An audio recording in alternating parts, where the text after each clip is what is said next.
We read Burnt Offerings. You can't trust anyone who sleeps with the monsters. That's what I've always said. That's what I've always believed. But now, I'm the one sharing a bed with the master vampire of the city.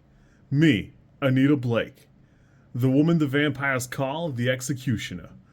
From part of the solution, I've become part of the problem.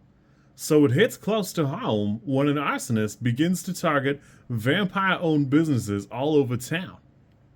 An arsonist who seems to want to destroy more than just property. It's the monsters who are in danger now, and it's up to the executioner to save them from the inferno. This is probably the first one that feels crowded to me.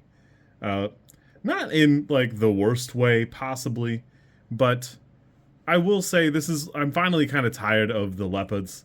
That I understand. I know they're not going anywhere. That feeling will only intensify. If I don't like it, it's probably time to turn around.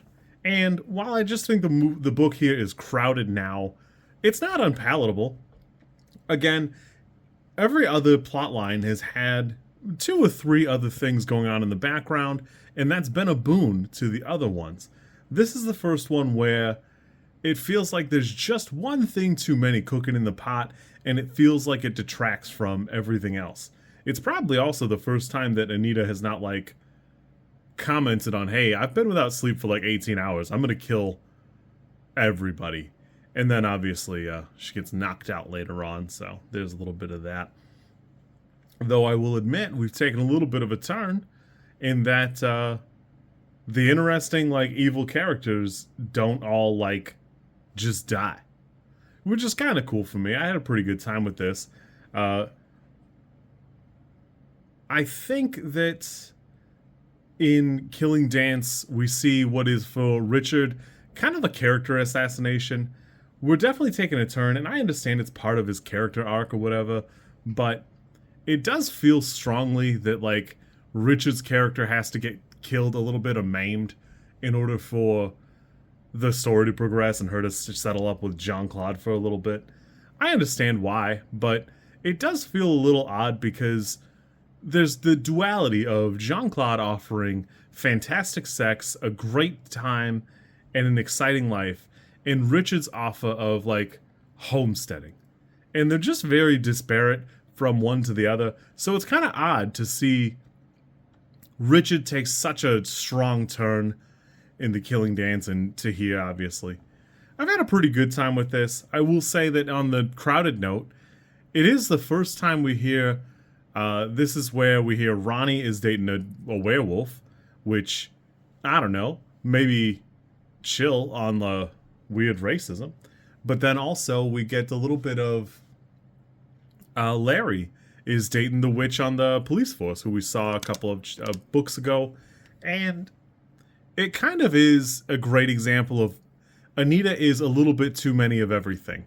In the best ways, her power doesn't come from being the chosen one. It's a very special upbringing, and it's got a lot of cool elements to it that happenstance is what brings Anita to her power here, where it almost should be either Ronnie or Larry who get, I don't know, not necessarily like a spin-off book, but maybe a little bit more importance, maybe.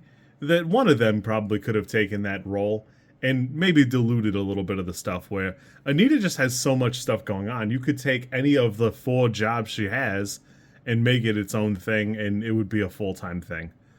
Admittedly, that's not really who Anita Blake is, but it just is what makes the book feel very crowded. It's not the worst thing in the world. I will give Laurell K. Hamilton props.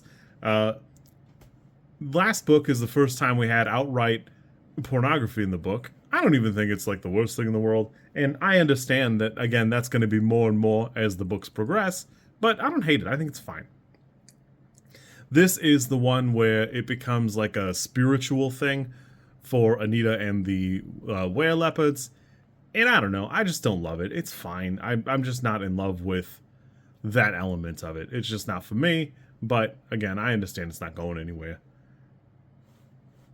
Still having a good time. This one on Goodreads is a 4.09 with 72,000 ratings. It's actually pretty good.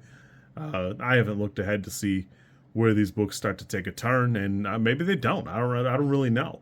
I've never really thought to scroll down that far and figure it out. I've had a pretty good time with this. I like this a lot.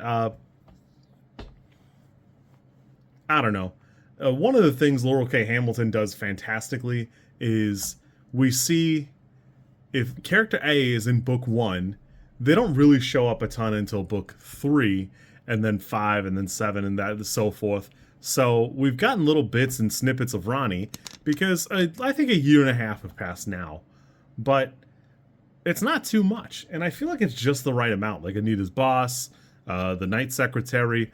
There's a lot of that type of stuff here, where you're seeing them kind of in snippets. We haven't seen Larry since, I don't think we saw him since Bloody Bones.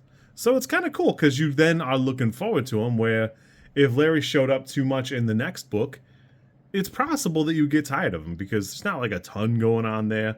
Again, it's kind of the crux of it, but whatever. I'm still having a great time with this. Bloody Bones, I'm sorry, this one was Burnt Offerings, and I liked it quite a bit. I had a good time with this. You kids be good. I'll catch you soon, and we'll be on to, I think the next one is Blue Moon. I looked, and now I've forgotten because I'm yapping. You kids be good.